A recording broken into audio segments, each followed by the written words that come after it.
Hi, how are you? Hope you're well. Disclaimer, currently sick. Ignore the stuffiness and the weirdness. There's a flu going around and I got it, So today I thought it would be really fun to do the end of here book tag. Originally I watched this video, that's where I got my questions from, and I'm just gonna jump straight into this. What is the most disappointing read of the year? And the first thing that came to mind was definitely the Throne of Glass series. I loved ACOTAR so much, and I wanted to love Throne of Glass the same amount, and it ended up being a DNF. You guys went on that journey with me through the reading vlog, and I just ended up not really liking it as much as I wanted to, which is really disappointing. But at the end of the day, it is what it is, and I do think it was partially my fault because I was trying to force myself to read the series in a particular way rather than just reading it how and when I felt like reading it. So my bad, but you know. The other book that comes to mind is The Ashes and the Star-Cursed King. I really loved The Serpent and the Wings of Night. I gave that, I think, a 4-star at least, maybe higher. It wasn't a 5, but it was between a 4 and a 5. And I was so excited to go into the sequel. And then the sequel was just,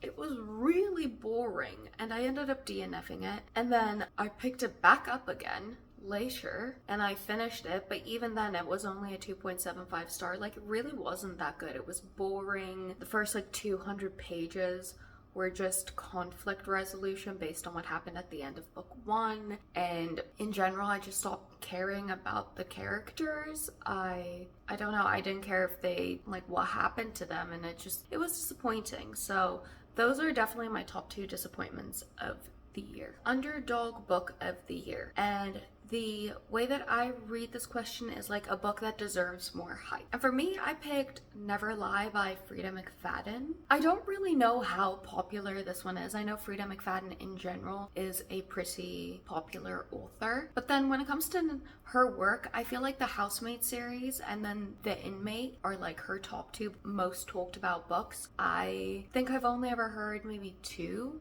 people talk about Never Lie, and that's my favorite book by her. I absolutely love everything about it, and I think it was so good, and I genuinely do feel that that book specifically deserves a lot more attention and hype around it, and I feel that it was the underdog in that sense because it's so good. I enjoyed it a lot more than I did especially the MA and then the Housemaid series. So yeah. A book that was overhyped. For this one, I have 4. Obviously, The Ashes and the Star-Cursed King, because it just wasn't a great sequel. I am so sorry. I don't think it was that well written. I don't understand why it's that highly rated, especially compared to the first one. The first one was truly a very good book. Book 2, though, Throne of Glass also made it onto this questions list. However, I do feel that I could change my mind once I pick it back up again, because I do want to do that at some point. So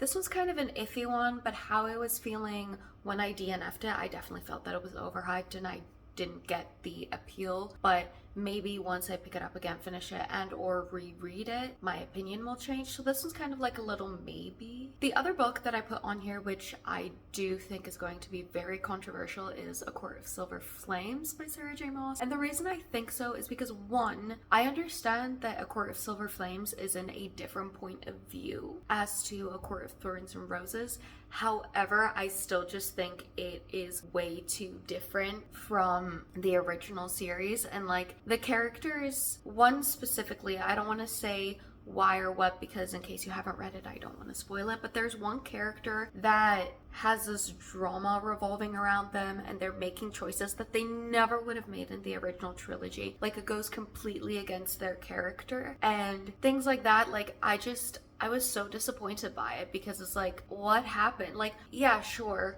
it's in a different point of view, so maybe we'll see some sides of characters that we didn't see before. We'll see them in a different light. However, just completely changing the way a character goes about their relationship with someone else for no reason other than the drama of it all really dumb in my opinion and kind of overhyped. I didn't like Silver Flames. The lost series for this would be the Red Queen series. I only read the first 2 books and then I stopped. I didn't really like it. I thought it was kind of boring, to be honest with you, and then every plot twist was just a betrayal.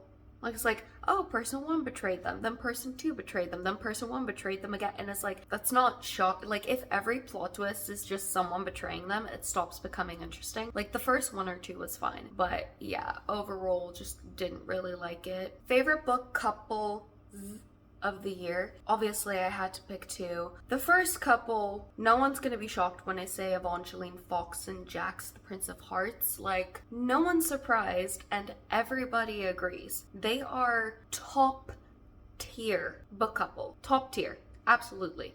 Like, number 1, tied with Nathaniel and Elizabeth from Sorcery of Thorns, because obviously I'm going to put them on this list. And technically didn't read Sorcery of Thorns this year, but I did read its sequel this year, so it counts. Nathaniel and Elizabeth are so adorable together, and okay, I'm not going to go on a run, but Evangeline and Jax, Nathaniel and Elizabeth, polar opposites in terms of the type of couples they are, but they're both very, very cute, and I love them so much. Favorite main characters of the year. Let's be real. This is a long list. And again, no one's surprised. Jack and Evangeline on the list. I love Evangeline. If I had to pick one person, if I absolutely had to, I think I would pick her. And I've seen that some people don't like her because they think she's dumb, but like, that's why she's likable. Because at the end of the day, she's a 16-year-old just wanting to fall in love, and honestly, she's a little bit delusional. She is a little bit dumb, but I would have made every single choice that she made in this series, and it worked out for her, so who are we to judge? I love her.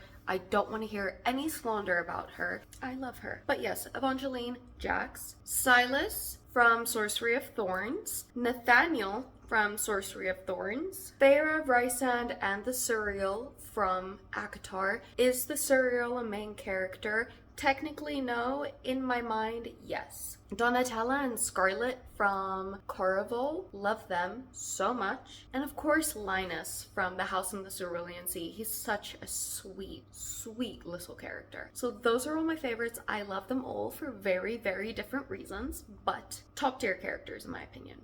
Mwah. A book that surprised me. I know all of the questions are a book, a couple, a character. I'm not listening to the singular part of that sentence, so we're gonna have multiples for all of these probably, sorry in advance. The first book that surprised me was Dream On by Angie Hockman. This book specifically isn't a favorite, but I honestly only picked it up because Shipped by Angie Hockman is one of my favorite books. I read it right after The Love Hypothesis last year, and it was just so much fun, and I really loved the whole premise of it. So I picked this up, and I genuinely liked this one a lot as well.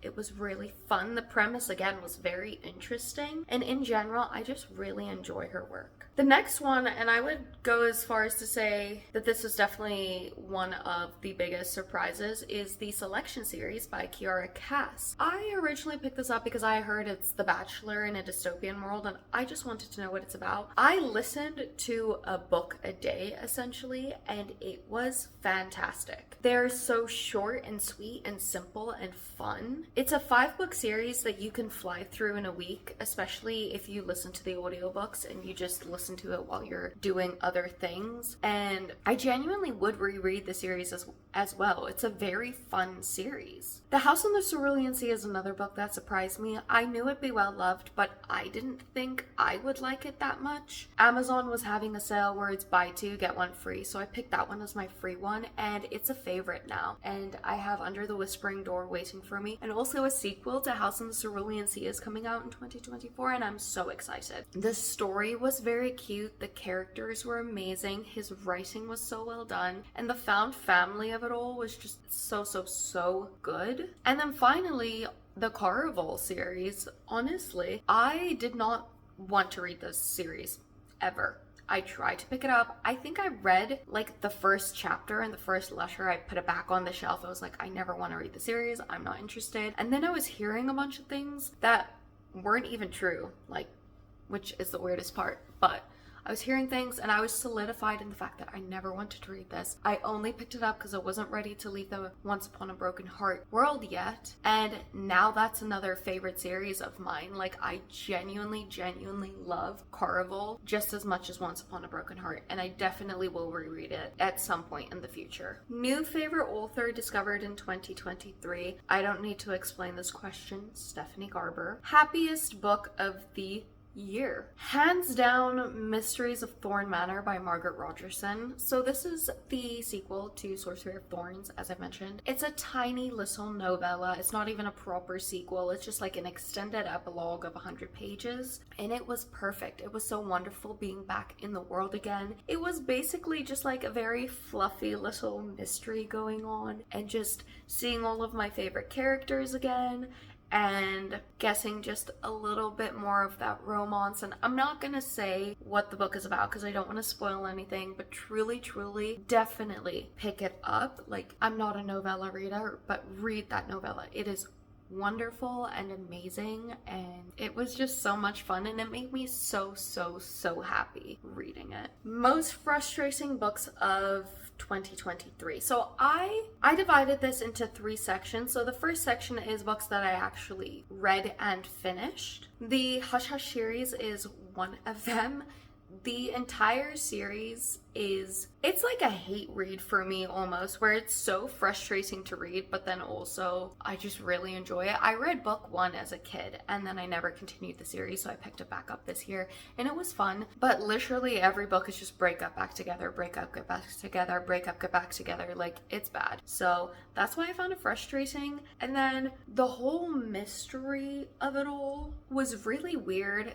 The resolution was really weird. I don't even remember anymore. It's fun, but it's frustrating, and I would recommend it, but like, it's not great either. Don't expect it to like rock your world or anything, I guess. The second book in this section is Count Your Lucky Stars, and the reason this was so frustrating is because if the main characters simply spoke to each other, this book would not exist. The miscommunication trope can be done well, and I can read it and not hate it. This was not one of those. It was bad. Sorry. Obviously, in progress, Throne of Glass, I did DNF it. I might pick it back up again. So I put it in the in progress section. And it was just frustrating for me because I couldn't get into it the way I wanted, like I mentioned. So, and then DNF, Something in the Water. I DNF'd this book because the characters were so stupid. It was so frustrating. Oh my goodness. So it was bad.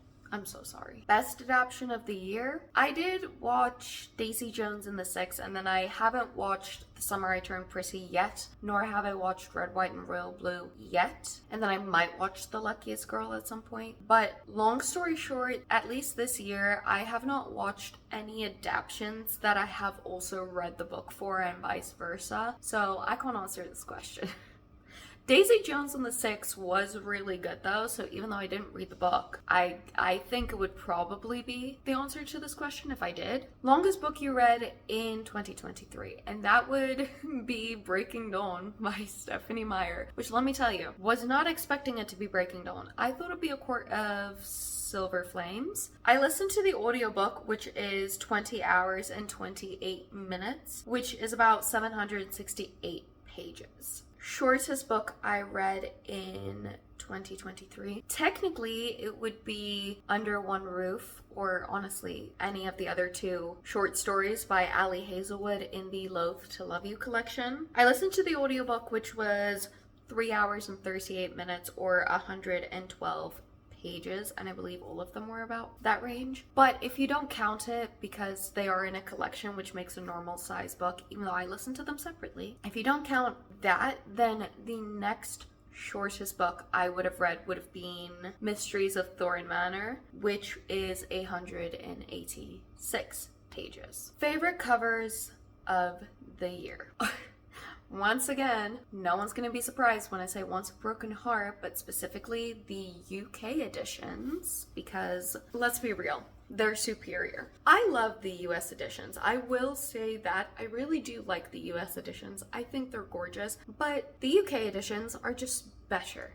you know? My editions of Gilded and Cursed by Marissa Meyer are absolutely stunning. I believe I bought them on Book Depository, which is now closed, and I don't know where else you can buy them, so that's unfortunate. But I love these covers with my entire heart and soul. Belladonna and Foxglove, I have the hardcovers, which are like insanely beautiful. Caraval, I really love the covers of the Caraval series. I think they're stunning. In general, I think Stephanie Garber's books, just the covers encompass the actual story very, very well. A Magic Steeped in Poison duology, I only read this because I fell in love with the covers, and it's about tea, and I love tea. So obviously this is gonna make the list. And then last but not least, the first 2 books in the Bridge Kingdom duology. But the first edition, I think these covers are so stunning. I love the colors, and it's amazing because, again, like looking at the covers, it so well encompasses the actual story. I love them. A book I haven't stopped thinking about. I'm just gonna list these off. Once Upon a Broken Heart, no one's surprised. Caraval, no one's surprised. ACOTAR, no one's surprised. And then, ironically enough, Throne of Glass hasn't left my mind. I think about it nearly every day.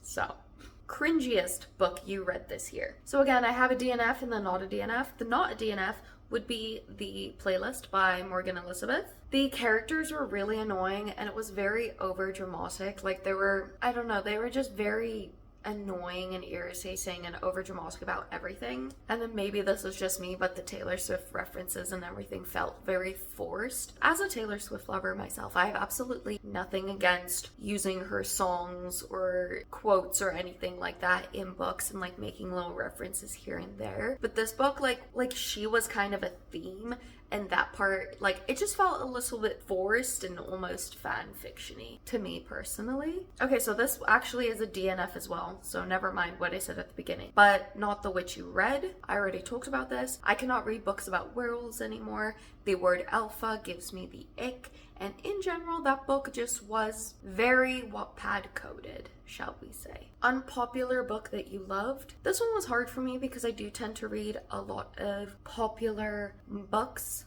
I know a lot of people maybe don't like that as much, but for me, I don't know, they're popular for a reason, so I like picking up books that I know are well loved. I don't know if these 2 are unpopular by any means, but I personally just almost never hear anything said about them. But that would be Dream On by Angie Hockman, and then The Christmas Bookshop by Jenny Colgan. Both of those aren't necessarily favorites, but they were really fun and interesting for what they were, and I really enjoyed my time with them. So, what is the highest and lowest rated books on Goodreads, and do you agree? So, I use Storygraph. I don't use Goodreads. I actually hate Goodreads, and there's no way for me to check on Storygraph other than manually going into every single book that I have read and looking at the ratings, and I just was not about to do that, so I won't be answering this question.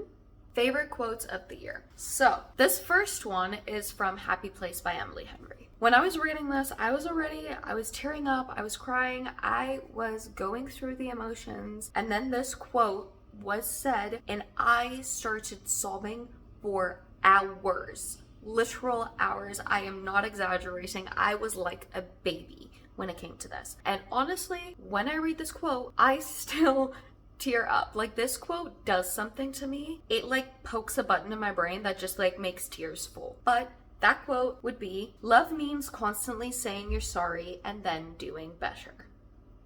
Oh, I feel it. I feel it in the back of my nose. Next one, I'm not going to elaborate. This is a if you know, you know, but it is from The Ballad of Never After by Stephanie Garber. There is nothing of equal value to me. And then the next one is also from The Ballad of Never After by Stephanie Garber. I wanted to put a funny one in here because both of those are very like emotional quotes, especially, again, if you know, you know, type of thing. So I wanted to put a funny one in, and this one is, where were you, she asked. I was killing innocent maidens and kicking puppies. The first time I read The Ballad of Never After, I cackled so loudly when Jack said that. Like, he truly is the perfect morally gray villain love interest, like truly. Book with the most unique concept. I picked a couple. The first one is Wrong Place, Wrong Time by Gillian McAllister. And the premise is that the mom goes back in time to stop her son from committing a murder that she saw him commit, which is pretty interesting. It's very similar to the time loop trope, which isn't one of my favorites, but it was still interesting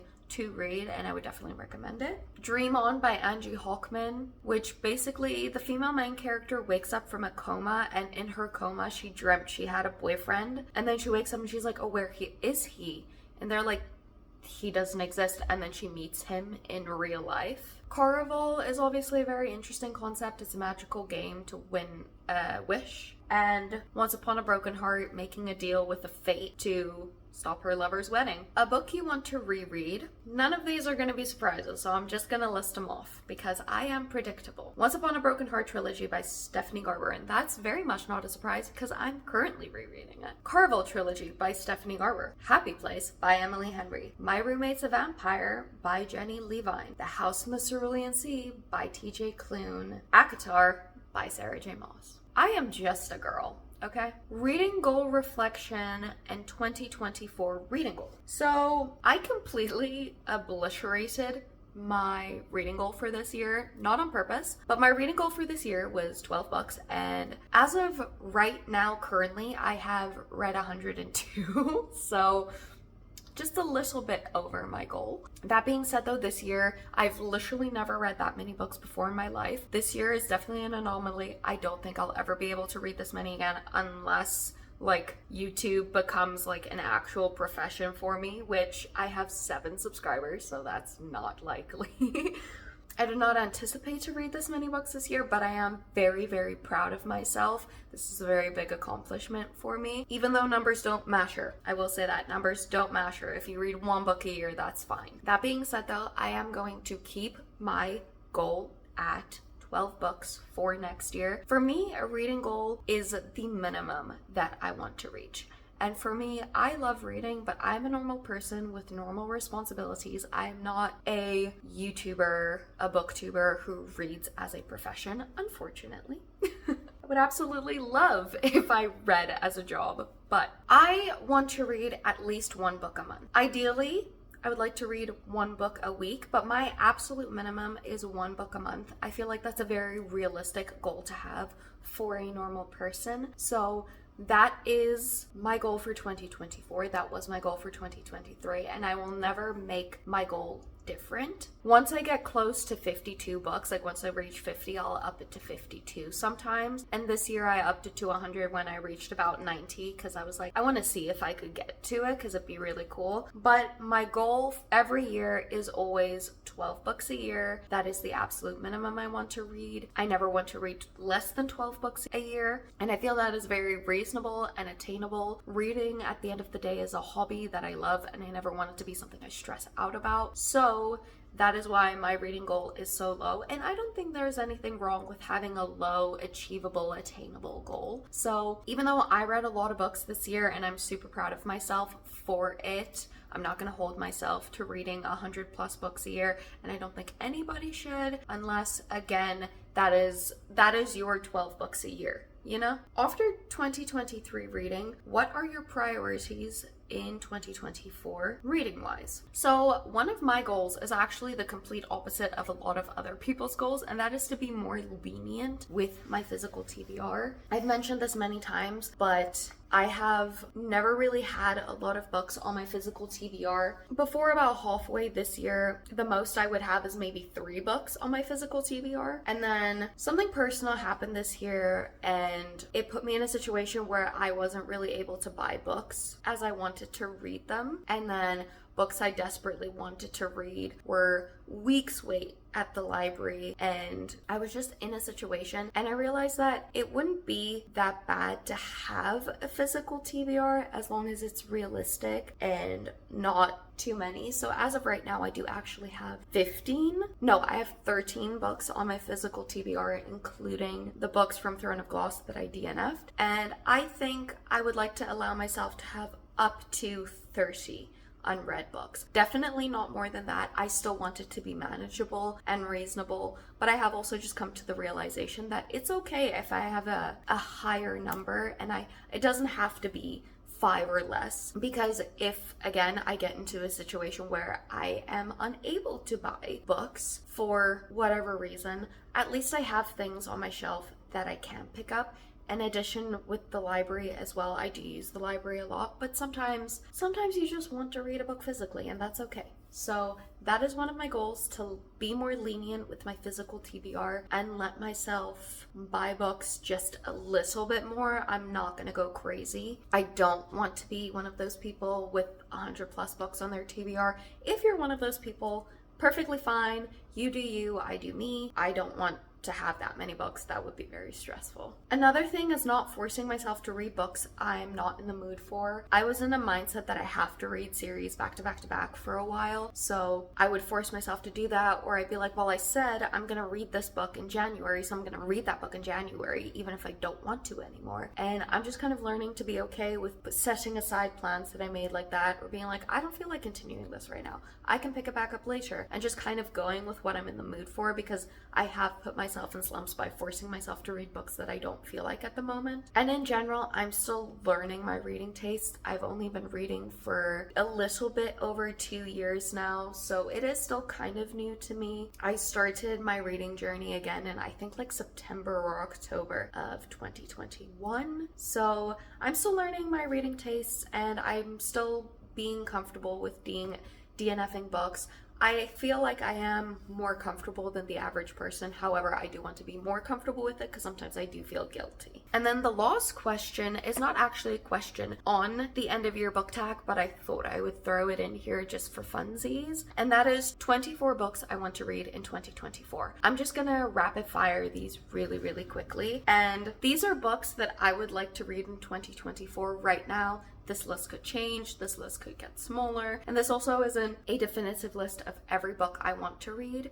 It's just the first 24 that popped in my mind. So, Wisteria by Adeline Grace, Malice by Heather Walter, Misrule by Heather Walter, Fourth Wing by Rebecca Yarros, Kingdom of the Wicked, Kingdom of the Cursed, and Kingdom of the Feared by Carrie Maniscalco, Together We Rot by Skylar Ardent, The Only Survivors by Megan Miranda, The Friend Zone by Abby Jimenez, Funny Story by Emily Henry, Jurassic Park by Michael Chryson, Dreams Lie Beneath by Rebecca Ross, Icebreaker and Wildfire by Hannah Grace, Witch Please by Anne Aguirre, Under the Whispering Door by TJ Klune, Nightbane by Alex Astor, Emily Wild's Map of the Otherlands by Heather Fouquet, Never by Jessa Hastings, The Prisoner's Throne by Holly Black, The Coworker by Freida McFadden, The Housemaid 3 by Freida McFadden, One Dark Window by Rachel Gillig. But yeah, that was my end of year book tag. Let me know what your favorite book of the year was. I'm very interested to know. I hope you have a wonderful day. Thank you so much for watching. Bye.